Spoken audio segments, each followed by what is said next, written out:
And this is one of my favorite, maybe my favorite minor character, Tina from Lake Charles, Louisiana. I won't do too much to set this up, except to say that Glory has found herself sort of staying at this hotel with her uncle while her uncle works in the oil patch, and they try to figure out a way to sort of move forward, in the aftermath of this tragedy, and also in the aftermath of Glory's mother being deported, right? And so they find themselves living in the Geronimo Motel with a lot of other oil workers and their families. And Glory is passing these days, trying to heal herself in her way alone, right, in a hotel room. And so this particular moment is when Tina and Glory, who don't know each other at all, meet at the pool. And this is about midway through the scene.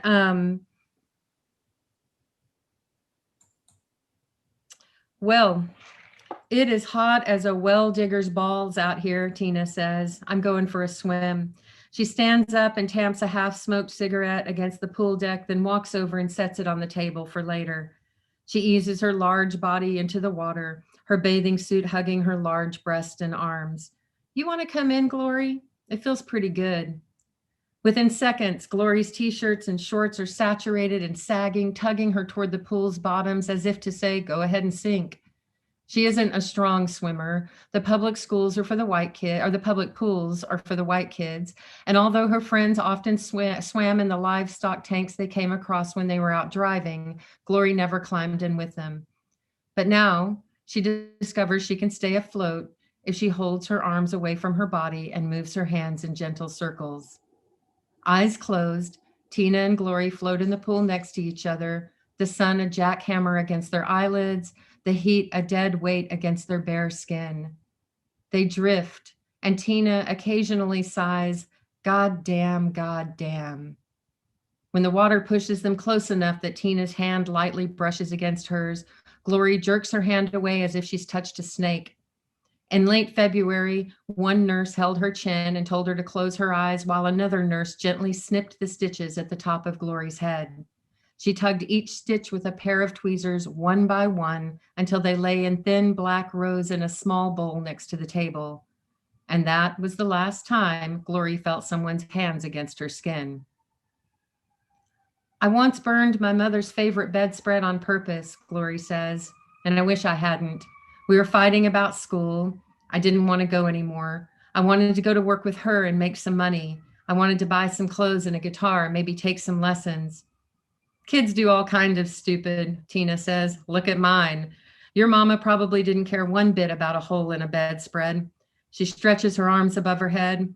Never has Glory seen a more buoyant person. So when are you going back to school? Tina says. What do you want to be when you grow up? Glory lifts her hand from the water and holds up one finger. First question, never. She holds up a second. Second question, I don't know. At school, she often left the building at lunch and didn't come back for the rest of the day. She and Sylvia would catch a lift to somebody's house and spend the afternoon there listening to music and passing a joint around, watching some of the other kids slide their arms around each other's waist and wander down the hall and slip into one of the bedrooms. Tina sighs, her large body expanding and contracting on top of the water. No school? Really? Because, girl, I can't wait to get my two little angels back into school. Your mama's right. Maybe. Glory drifts across the pool with her eyes closed, arms moving in slow circles. When the water again pushes the woman and girl close, she reaches over and takes Tina's hand and squeezes real hard. She waits, and after a pause, Tina squeezes gently back. They will never meet again. This day will feel too big for Glory, and she will retreat back to room 15 for another week. Tina's husband will get a job making more money on an offshore rig closer to home, and after some discussion, they will carry their sleeping kids to the station wagon in the middle of the night. By the time Glory carries her pocket knife and her towel and a bottle of cold Dr. Pepper to the pool again, Tina will be back in Lake Charles. But Glory will never forget her kindness or her throaty laugh or the slippery warmth of her hand against Glory's when they threaded their fingers together and Tina asked, "When did it happen?" In February, when Alma and Glory were fighting every day about homework and money, When Glory said, I want to quit school and go to work. I want some money of my own. And Alma shook her head fiercely. It was her job to work, her daughter's job to learn. When boys sometimes pulled into the alley behind their apartment and tapped the horn until Glory grabbed her rabbit's fur jacket and dashed out the door, but not before Mr. Navarro beat on the front door and hollered at Glory and Alma to stop shouting at each other. On Valentine's night, when her mother cursed Glory in Spanish while they waited for the van that would pick up Alma and drive her to work, and Glory walked into the bedroom and stood over her mother's bed for a few seconds, and then casually, as if she were standing over a flower pot, tamped her cigarette out on the new bedspread. I can't understand you, Alma. You won't let me learn it, and neither will the school, so speak English, goddamn you. And when, 2 hours later, Glory took a long last look around the Sonic parking lot and decided she had nothing to lose. When she climbed into Dale Strickland's pickup truck and pulled the heavy door closed.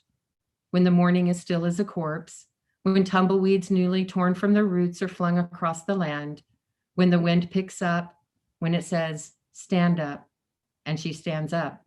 When a mesquite branch snaps beneath the weight of her bare foot and she hears her uncle's voice in the slight echo that follows, walk quiet, Glory. When she thinks she will miss this blue sky stretched tight above the earth's seam because she can't stay, not after this. When the wind is always pushing and pulling, losing and gaining, lifting and holding and dropping, when all the voices and stories begin and end the same way. Listen, this is a war story, or maybe this is yours.